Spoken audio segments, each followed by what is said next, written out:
Hello, I'm Michael with Field Tech Academy. Today we're going to be talking about how to safely and securely transport a long ladder on roof racks. Many field techs don't have a full-scale work van, so we're working out of things like a minivan or an SUV, things that will have cross beams and roof racks, but a 10-foot or a 14-foot ladder is not going to fit inside one of these vehicles. For those of you who may not already know how to do this, I'm going to run to my storage building, grab my 10-foot ladder, I'm going to strap it up on my roof racks and show you how the straps work and how I tie it so that it's secure. Let's get into it.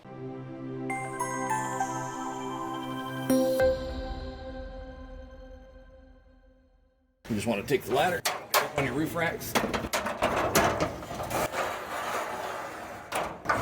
You want to center it as best as you can. Now we're going to go over how to safely strap this so that it will stay on the van and be there when you get to your destination. Of course, you can tie it down with rope. I feel a lot safer with ratchet straps. Buy a set of 2 ratchet straps so you can make 2 different crisscross patterns on the ladder to make sure that it stays in place. One side is going to be your ratchet side, and the other side is going to be a hook and a long strap. A lot of your roof rails are going to be too thick. On this one, as you can see, even though it will kind of fit, I just don't like that. I don't feel safe with that. I just take my hook, bring it around, and wrap it around the roof rail portion, and I run it through the eye of this hook.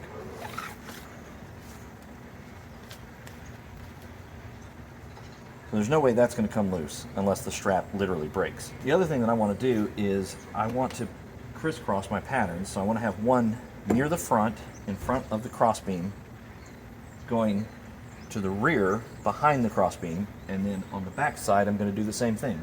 I'm going to have one before the crossbeam and crisscross it to the front of the vehicle in front of the crossbeam. The other thing that's very important, you don't want to just run this over the top of the ladder. Even if it's tight, you hit your brakes hard enough or you don't strap it tight enough, it can simply slide out from the straps. So what I will do is I will actually go underneath one of the rungs and come back up. I'm going to do the same thing in the back. I'm going to come from the rear, come under one of the rungs, and up and over. That wraps it inside the ladder. There's no way that's coming off unless the straps literally break. Now we're going to take the ratchet to the other side and actually attach the ratchet. I'm going to bring this around.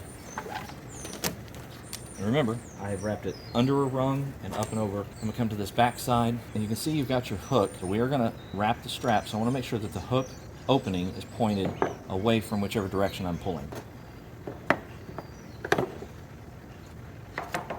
Like so. So it's pulling away from the opening so it doesn't slip out.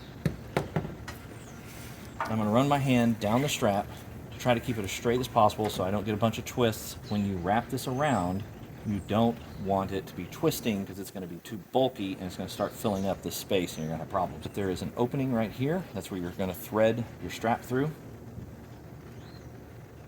You know, from the front, and pull it out the back.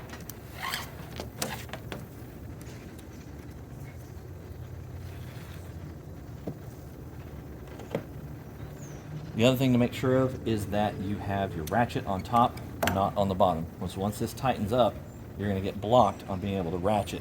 So this needs to be on the top side. You want to bring yourself up to a little bit of height here, but you don't want to go super crazy. You don't want to have too much wrapping in this because it will get too bulky.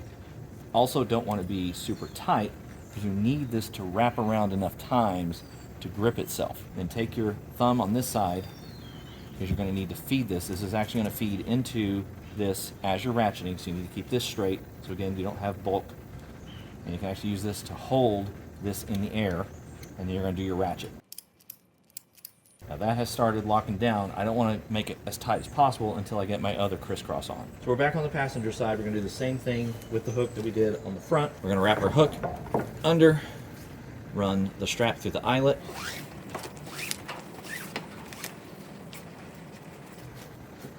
and again, we want to make sure that we are behind the crossbeam because we're going to go towards the front. Same concept as we did on the front. We're going to go under a rung and back up and over. And we'll do our ratchet strap on this side. All right, same concept. Again, we want the opening of the hook to be on this side because we want to pull opposite of where that opening is. So in this case, I'm going to have a little bit of a twist to have my ratchet on top. That's fine. Okay. So I've got my hook opening opposite of the direction that I'm pulling. You don't want to be pulling in the same direction as that opening or it's going to slip out. So our strap from the back passenger corner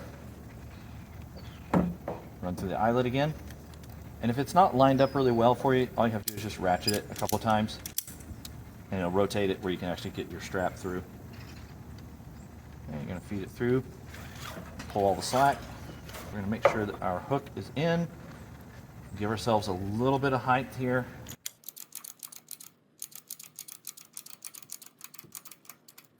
Now I should be able to really tighten it down and then double check the rear one to make sure it is tight. See, I've still got movement because the second one isn't tight.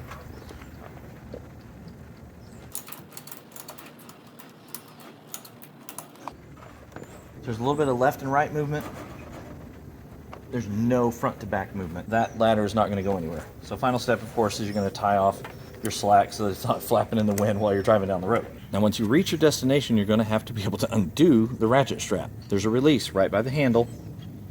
Squeeze that release. It'll allow you to bring the ratchet strap back up into the air. There is a release right here that holds these teeth that you're ratcheting. You need to push the ratchet just enough to release the tension off of this piece so that you can pull it down and away. So I'm going to have to bring my ratchet back just a little bit so I get some leverage. So now I've released the leverage off of this piece so I can pull it with my finger. Then I have to squeeze this piece that's under the handle as well to completely release it. And then I pull while I'm holding both of those in place. So by pulling that, then it makes it loose enough to where I can simply pull my strap the rest of the way out. So in case that wasn't really easily visible in place, this is the piece that you need to release, and this is the squeeze that you need to release. These are your teeth that this is holding into place. You're going to squeeze this to release those teeth, and you're going to squeeze this to release the teeth here. So you got two different spots where it's grabbing onto those teeth. You're going to release, release, and then pull.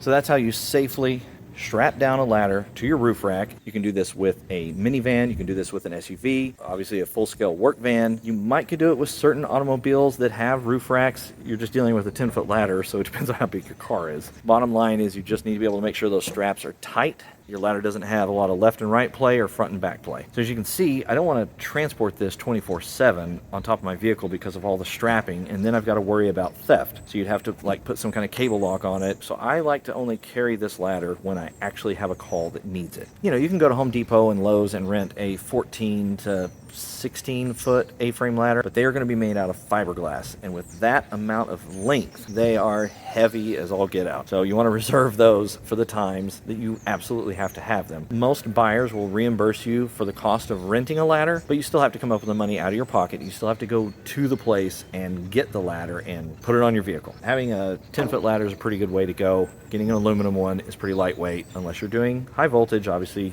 don't need to be using aluminum. I know we talked about a pretty sexy subject today, ladders.